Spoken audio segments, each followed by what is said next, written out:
I am Ferdinand Marcos, and I am the President of the Republic of the Philippines. I stand today on behalf of 110 million Filipinos. Hello, Universe, it's me again. Nakikita nyo mga kababayan, ayan, may good news tayo. Dumating na po yung bansa, no?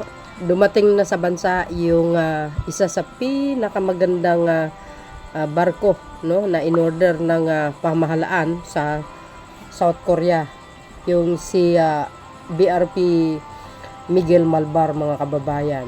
Ngayong araw, no, May 20, 2025. Ayan, binisita at bininyagan na ni Pangulong Marcos Jr. si BRP Miguel Malvar at si Albert Magini ba yun? Ang tawag doon sa isa na talaga namang napakaganda, guys. Ang barko na yan, ano? Di kalidad ang South Korea gumawa pagdating sa mga ganyang barkong pandigma, no? So, yan, shout out sa mga Marcos loyalists, mga Filipinos and OFW. Lahat. Ayan, shout out sa inyo, guys. The legacy of an institution built by the fortitude of its men and women, whose 100-year and more history profoundly shaped the destiny of our nation. So despite rough seas, existing dangers, the psychological toll you serve, not simply out of duty for the Republic, but because that is innately who you are. You are guardians of our people.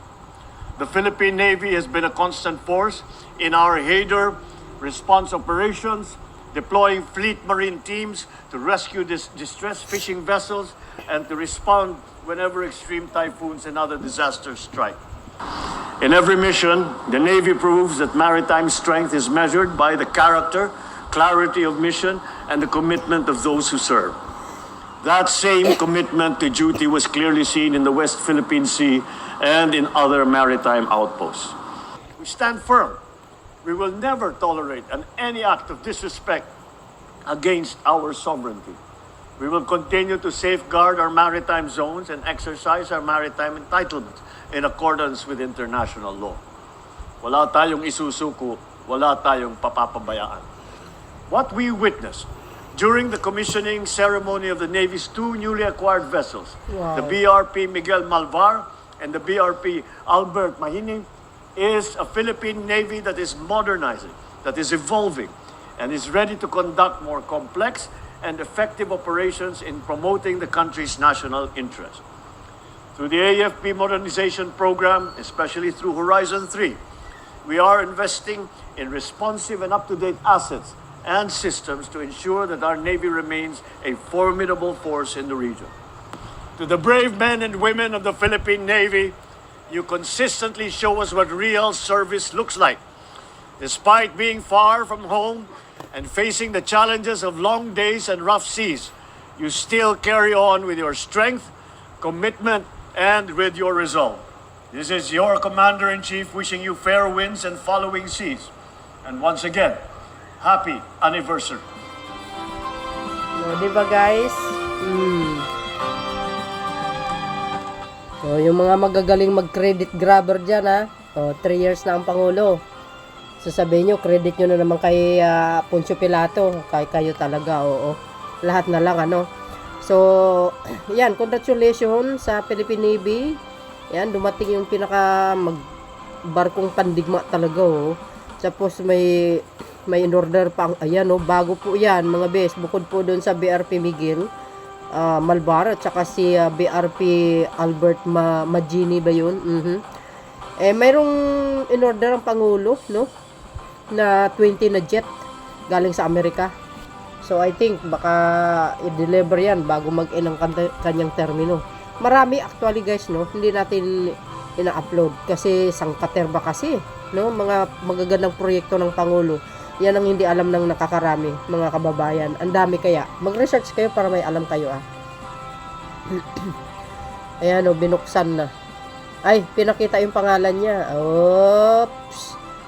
Yuhuu. Ayan, number 6 siya.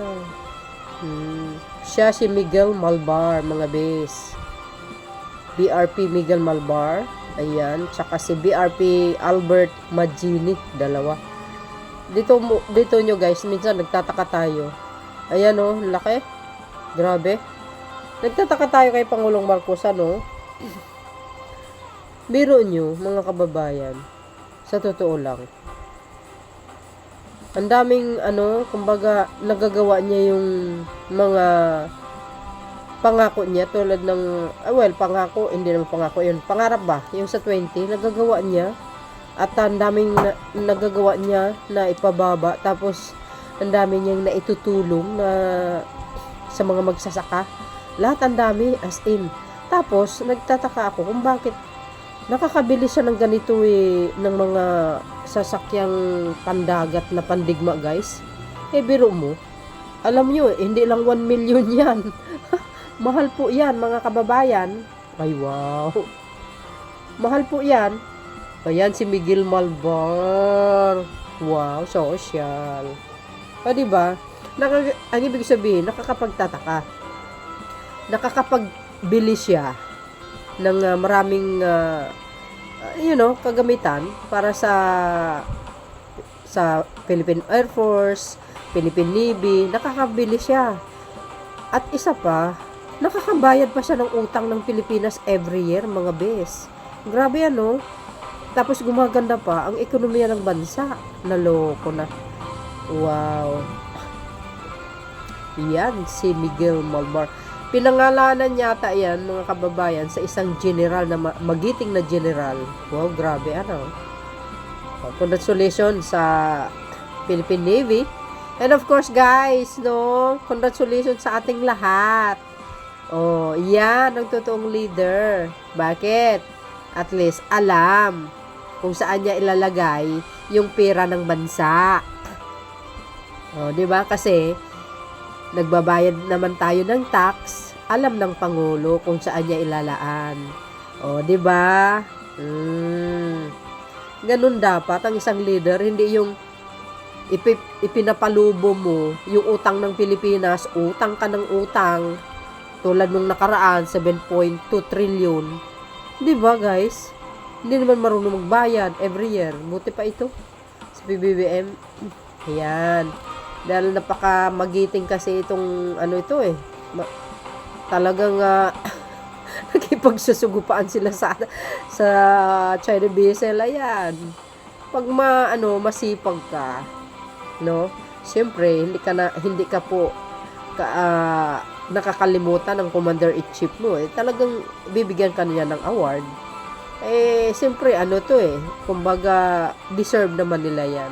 Even the EFP, sa PNP, o Philippine Air Force, o Philippine Navy, deserve nila magka-award, no? Kasi masisipag mga yan, Ngayon ko lang kaya nakikita na nagtatrabaho sila ng gusto. Oh. Very organized kasi si Pangulong Marcos Jr. mamuno, mga kababayan. Real talk po yan.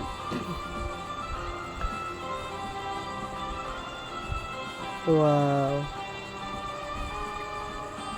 Shoutout sa inyo, mga bes. O, diba? Maraming proyekto ang Pangulo, hindi natin nakikita. Nabibigla na lang tayo, no? Kasi, ganyan, tahimik lang, pero may gawa. So, yun guys, maraming salamat sa inyong watching. See you again on my next upload video. Bye, bye, bye, and babus. God bless, Philippines.